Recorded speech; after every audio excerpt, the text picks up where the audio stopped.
Yo, what's up? This your boy M Breezy, back at it again, man, like I always do around this time. What's up, Cowboy Nation? What's up, YouTube? Y'all already know how it go. If you're new to the channel, hit that subscribe button. After watching the video, hit that like button and share the video, and let's continue to help the channel grow. And I really do appreciate you guys for tuning in.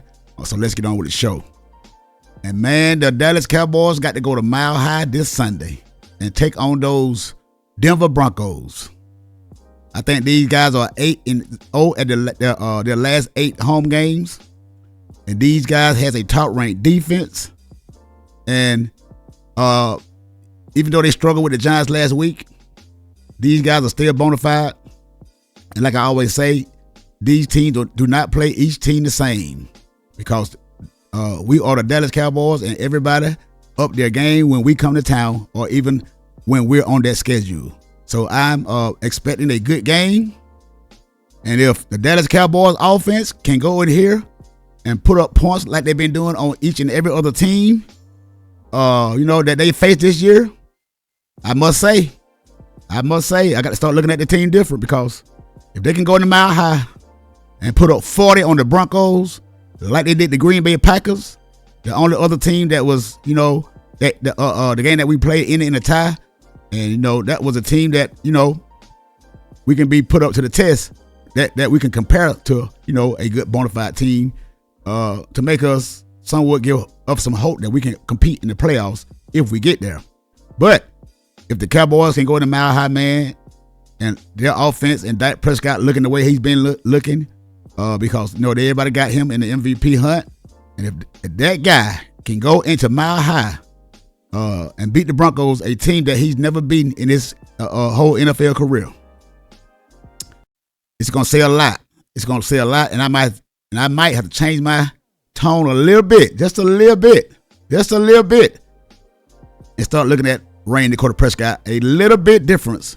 If he can go in here and put out this game against the Broncos and look the way that he's been looking, I got to think different. But I want to get into this clip, man, from today on First Take with these guys, Stephen A. Smith, Ryan Clark, and Dan Orlovsky, with many kinds in there, but putting her little 2 cents in it. But let's listen to what these guys got to say, man, then before I get into my video, man, and break down this game that's coming up on Sunday, man.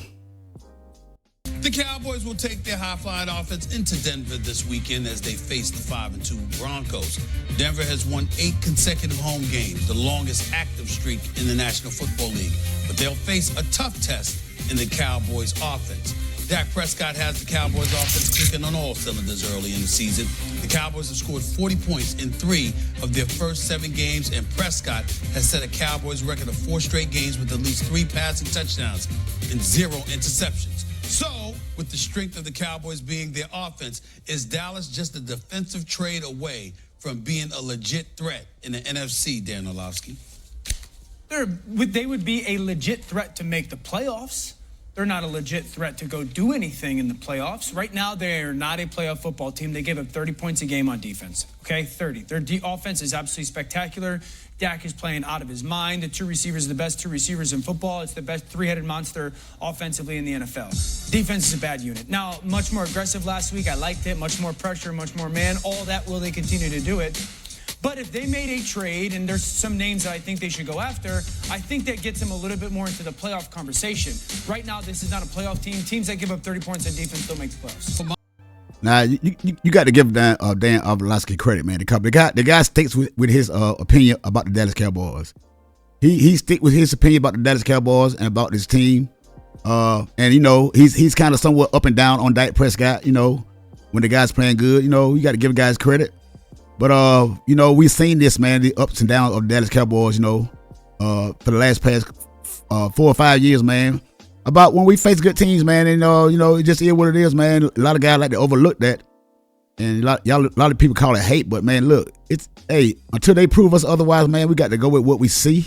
The eye test, and the eyes don't lie, man. And I know it's being a Cowboy fan, man. It's hard to try to tell the truth about your team, man. Sometimes it's all right to be objective about your team, man. That way, a lot of these losses that we lose, man, against these screw up teams, man, it wouldn't hurt so bad. It wouldn't hurt so bad if you gotta learn to accept the truth.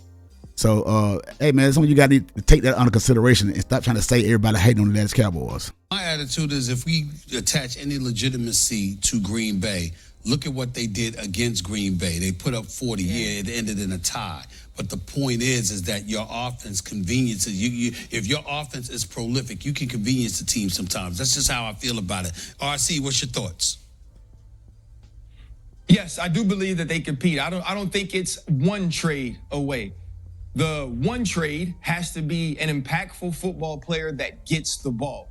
We've heard Max Crosby. If Max Crosby's name is attached to this, and now you add a player on the back end along with Trayvon Diggs being some semblance of his former self, then absolutely. Last year, as the playoffs came or got closer, we all talked about how nobody wanted to see the Cincinnati Bengals in the playoffs, and they were absolutely putrid on defense. They were so bad on defense that Lou Anarumo, that has the Indianapolis Colts playing at an extremely high level on defense, was fired. A coach that was once thought of as a surefire head coaching project or head coaching potential. And so now you look at the Dallas Cowboys with an offense that can score at that clip. And if Dan does believe, which I believe right now, the best trio in football when we're talking about quarterback and wide receiver. By the way, Stephen A., I said that before the season.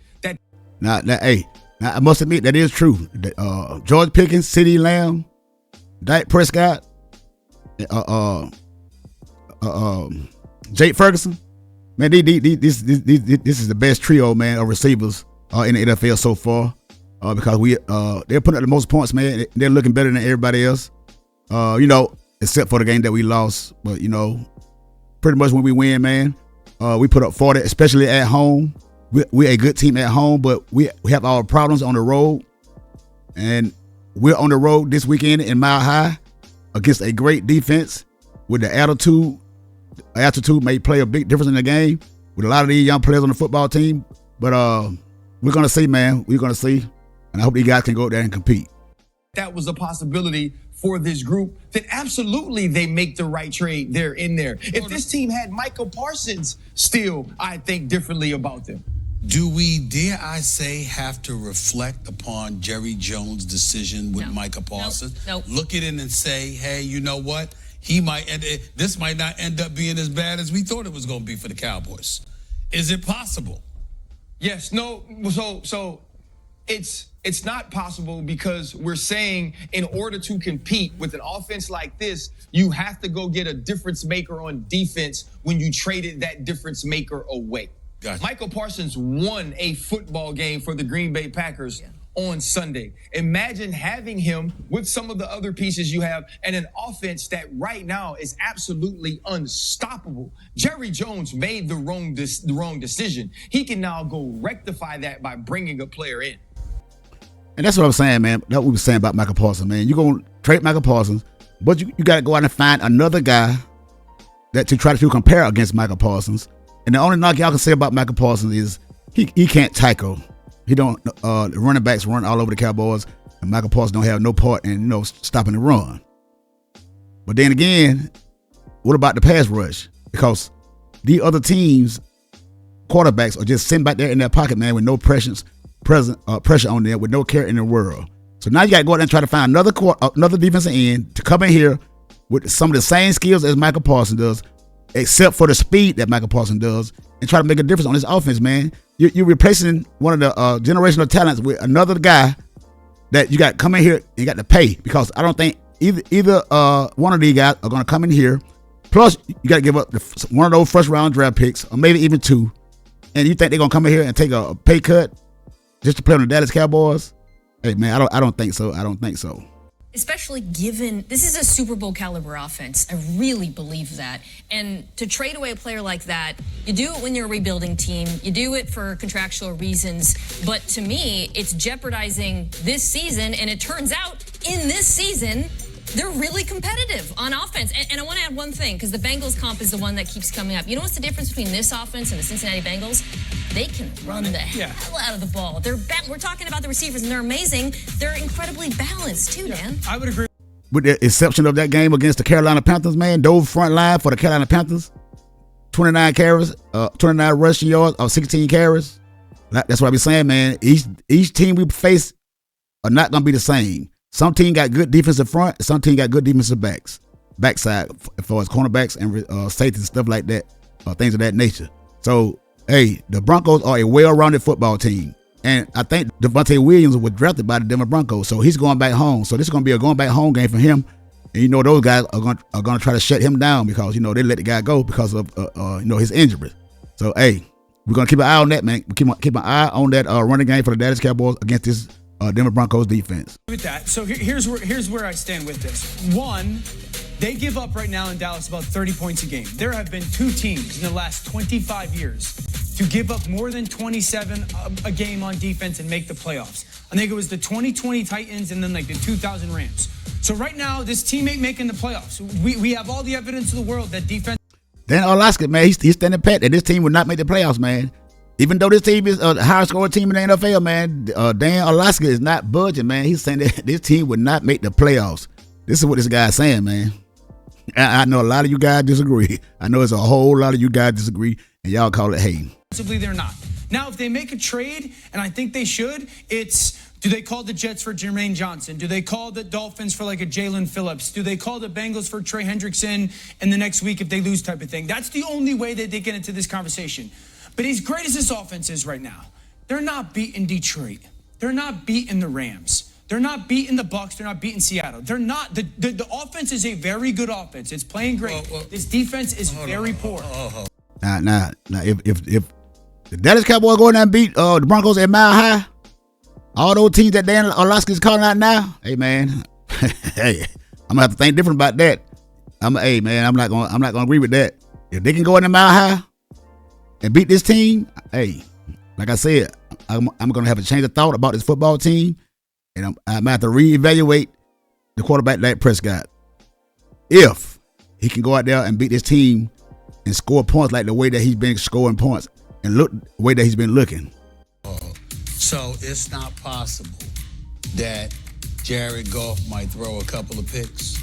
It's not possible that Sam Darnold might wilt beneath the pressure as the playoffs arrive. It's not possible for that to happen. The problem is this, though. Go ahead.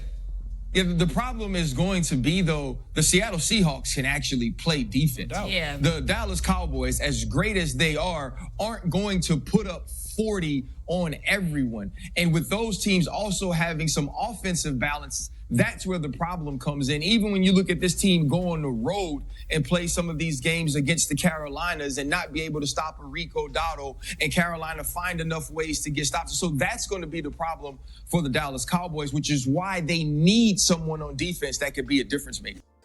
What these guys had to say, man, you know, a lot of these guys are standing pat on what they believe about the Cowboys and their playoff chances. So, hey, it is what it is, man. But I want to get into the Broncos defense. First, let me get into who they played. They played the Tennessee Titans, and the Tennessee Titans, man, put up 133 yards on the Broncos defense, 62 passing yards, 71 rushing yards. That was a dominant defense of a performance against the Tennessee Titans and the rookie quarterback Cam Ward. They pretty much, man, they shot him down completely. Okay, the next game against the Chargers, man, Justin Herbert, those guys put up 376 yards on the Denver Broncos defense, and that's a lot of yards on that defense. Herbert had 270 yard passing, and they had 100 yard rushing also, 4.7 yards per play. So I know that is a divisional rivalry, so you know sometimes you got to overlook that the game because of who they're playing, and that is a divisional game. And the next game, the Colts, man, the Indianapolis Colts put up 473 yards on the Denver Broncos defense. And Daniel Jones had 306 yard passing, and they had 167 yard rushing with the number one rushing running back in the NFL, Jonathan Taylor. The guy is a beast up there in Indianapolis. The guy can run the football, and these guys average 7.1 yards per play. All right, the Bengals, the next game they played, and the Bengals put up 159 total yards, 106 yard passing, and 53 yard rushing.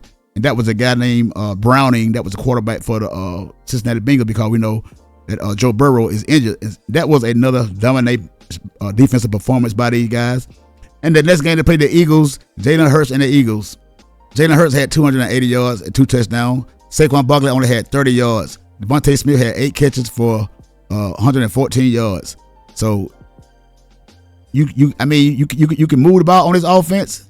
It depends on your offense, and you can move the ball on the defense, shall I say. But it all depends on who's the offense on the other side of the football. And in this game, they played the Jets, man, and the Jets only put up a total of 82 yards, minus 10-yard passing, 92-yard rushing. I mean, they made Justin Fields look like, I don't even know if you could say he looked better than a high school quarterback, because minus 10-yard passing in a whole game, a total of 82 yards, man, the Jets are pathetic. And we went to Mile High, and we went to New York, and we beat the Jets. So that win right there against the Jets, man, up there in New York, did not look convincing at all. And the next game last week against the Giants, the New York Giants put up 387 yards. 387 yards. And Jackson Dart had 268-yard passing, and the Giants had 119-yard rushing. So, with that being said, you can move the ball on these guys. You can move the on the Denver Broncos because it shows. And by the Dallas Cowboys having the number one offense in the NFL. Now, this game, we should have no problem moving the football. And I know, like I always say, each team don't play each team the same. So we're going to have to look at that too. So let's look at the defensive stat for the Broncos. Okay. Their passing defense. They are ranked number 6 in the NFL behind the Falcons, Bills, Browns, Chiefs, Texans. The Broncos are ranked 6 in passing defense, okay? Rushing defense. The Broncos are ranked number 9 behind Seahawks, Packers, Patriots, Browns, Lions, Colts, and Jacksonville, Jaguars, and the Panthers. And those guys are giving up 93 yards. Man, look at those defenses in front of the Broncos, though, man. And look at the Panthers are right over the Broncos at 8. And we only had 29 rushing yards for Javonte Adams, Javonte Williams in that game. Man. It's some teams up here, man, that shocked me. Now let's look at the scoring defense. They're ranked number 4th in the league for a scoring defense, with only allowing 18.1 points per game. And we put up 40 a game, so we're going to see how that's going to fare out. Now, let's look at the red zone. The red zone defense for the Broncos, they're ranked number 1. They're ranked number 1 in the NFL in red zone defense. Okay? And I know last year the Cowboys, we were ranked dead last in red zone offense, but this is a new year now. We got Pickens out there, on the other side of CeeDee Lamb. Okay? Third down defense. These guys are ranked number 1. On allowing 29.2% rate on third down. So these guys, defense, man, hey, these guys pretty much up there, ranked pretty good on all these stats, man, all these categories. These guys are, they're ranked, man. Hey, we got to go, man. We got to play good football. We got to play good football, and it's not going to be a cakewalk. From what I'm seeing from the stats from this defense for the Broncos. But if the Cowboys can go in there and dominate this team and put up points, because we know the Bronco defense will allow you to put up some yards and some points, because the rookie Jackson Dart did it last week, shall I say. But you know how it is with these rookie quarterbacks, man. The first year you don't know how they operate, and you don't know what their weaknesses is, things of that nature. And that tend to come out and shine on you. But it is what it is, man. Dak Prescott, I must say he looking different now. I don't know if that because Michael Parsons is no longer on the football team. The guy looked like he out there playing with confidence, because in the past, especially in games against good team and in the playoffs, when Dak Prescott struggles, Michael Parsons had the tendency to call him out. And I know some of y'all gonna say, well, Michael Parsons can't call nobody out because he disappears in the playoffs too.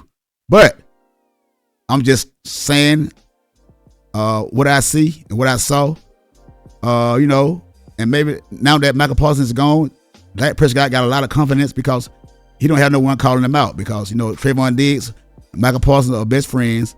And, now that Michael Parsons is gone, Trayvon Diggs is some kind of what, you can try to say he kind of distancing himself from the team, or some of the things that he's doing.